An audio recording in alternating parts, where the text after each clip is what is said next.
ನಾನಿವತ್ತು ನೆಲ್ಲಿಕಾಯಿ ಸಾಂಬಾರು ಮಾಡೋದನ್ನು ಹೇಳ್ಕೊಡ್ತೇನೆ. ಆರೋಗ್ಯಕ್ಕೆ ತುಂಬ ಒಳ್ಳೆಯದು, ಬಾಯಿ ರುಚಿ ಕೂಡ ತುಂಬಾ ಚೆನ್ನಾಗಿರುತ್ತೆ. ಇಲ್ಲಿ ಒಂದು ಬಾಣಲೆಗೆ ತೊಗರಿ ಬೇಳೆನ ಹಾಕ್ಕೊಂಡು ಹುರ್ಕೊಳ್ತಾ ಇದ್ದೀನಿ. ಹಾಗೆ 1 ಸ್ಪೂನ್ ಆಗುವಷ್ಟು ಉದ್ದಿನ ಬೇಳೆ ಹಾಕ್ಕೊಳ್ತಾ ಇದ್ದೀನಿ. ಜೀರಿಗೆ ಕೂಡ ಹಾಕ್ಕೊಳ್ತಾ ಇದ್ದೀನಿ. 1/4 ಟೀ ಸ್ಪೂನಷ್ಟು ಮೆಂತ್ಯ, 1/4 ಟೀ ಸ್ಪೂನಷ್ಟು 5ರಿಂದ 6 ಕಾಳುಮೆಣಸು ಹಾಕ್ಕೊಳ್ತಾ ಇದ್ದೀನಿ. ಹಾಗೆ 1 ಸ್ಪೂನ್ ಆಗುವಷ್ಟು ಧನಿಯಾ ಕಾಳನ್ನು ಹುರ್ಕೊಳ್ತಾ ಹೋಗಿ. ಅದು ಕೆಂಪು ಬಣ್ಣ ಬರಬೇಕು, ಘಮ ಘಮ ಅಂತ ವಾಸನೆ ಬರ್ತಾ ಇರುತ್ತೆ. ಆವಾಗ ಇನ್ನೊಂದು ಪ್ಲೇಟಿಗೆ ಶಿಫ್ಟ್ ಮಾಡ್ಕೊಳ್ಳಿ.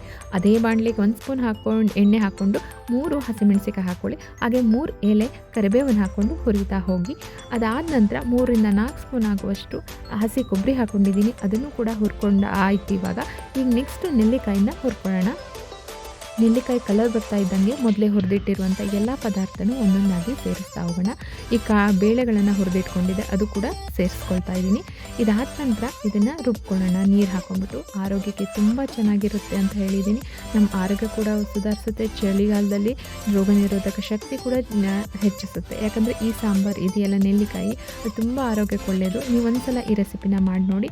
ನಾನು ಇದಕ್ಕೆ ಎಕ್ಸ್ಟ್ರಾ ನೀರು ಹಾಕ್ಕೊಳ್ತಾ ಇದ್ದೀನಿ. ಸ್ವಲ್ಪ ರುಚಿಗೆ ತಕ್ಕಷ್ಟು ಉಪ್ಪು ಹಾಕ್ಕೊಳ್ತಾ ಇದ್ದೀನಿ. ಇದು ಚೆನ್ನಾಗಿ ಕುದಿಬೇಕು. ಕುದ್ದಾದ ನಂತರ ಇದಕ್ಕೆ ಒಂದು ಒಗ್ಗರಣೆ ಹಾಕೊಳ್ಳೋಣ. ಒಗ್ಗರಣೆಗೆ ತೆಂಗಿನಕಾಯಿ ಎಣ್ಣೆನೇ ಬಳಸ್ತಾ ಇದ್ದೀನಿ. 2ರಿಂದ 3 ಸ್ಪೂನ್ ಆಗುವಷ್ಟು ಎಣ್ಣೆ ಹಾಕ್ಕೊಂಡಿದ್ದೀನಿ. ಹಾಗೆಯೇ ಸಾಸಿವೆ, ಉದ್ದಿನಬೇಳೆ, ಜೀರಿಗೆ, ಆಮೇಲೆ ಈರುಳ್ಳಿ ಹಾಕಿಂದೆ, ಹಾಗೆ ಕರಿಬೇವು, ಒಣಮೆಣಸು, ಸ್ವಲ್ಪ ಹಿಂಗೆ ಹಾಕ್ಕೊಳ್ತಾ ಇದ್ದೀನಿ. ಹಾಗೆ ಲಾಸ್ಟಲ್ಲಿ ಸ್ವಲ್ಪ ಕೊತ್ತಂಬರಿ ಸೊಪ್ಪು ಹಾಕ್ಕೊಳ್ಳಿ. ತುಂಬಾ ಚೆನ್ನಾಗಿರುತ್ತೆ. ಸ್ವಲ್ಪ 1/4 ಟೀ ಸ್ಪೂನ್ ಆಗುವಷ್ಟು ಅರಿಶಿನ ಪುಡಿ ಹಾಕ್ಕೊಂಡಿದ್ದೀನಿ. ಒಳ್ಳೆ ಕಲರ್ ಬರುತ್ತೆ ಮತ್ತು ಆರೋಗ್ಯ ಕೂಡ ತುಂಬಾ ಒಳ್ಳೆಯದು. ಇವಾಗ ಸಾಂಬಾರೆಲ್ಲ ಆದ ನಂತರ ನೀವೇನು ಮಾಡಬೇಕಾಗತ್ತೆ, ಇದನ್ನು ಒಗ್ಗರಣೆ ಆ ಸಾಂಬಾರಿಗೆ ಕೊಟ್ಕೋಬೇಕಾಗುತ್ತೆ. ತುಂಬಾ ಘಮ ಘಮ ಅಂತಿರುತ್ತೆ. ರುಚಿ ಕೂಡ ತುಂಬಾ ಚೆನ್ನಾಗಿರುತ್ತೆ. ಈ ರೆಸಿಪಿ ಮಾಡಿ ನೋಡಿ. ಹಾಗೆ ನನ್ನ ಚಾನಲ್ನ ಸಬ್ಸ್ಕ್ರೈಬ್ ಮಾಡಿ.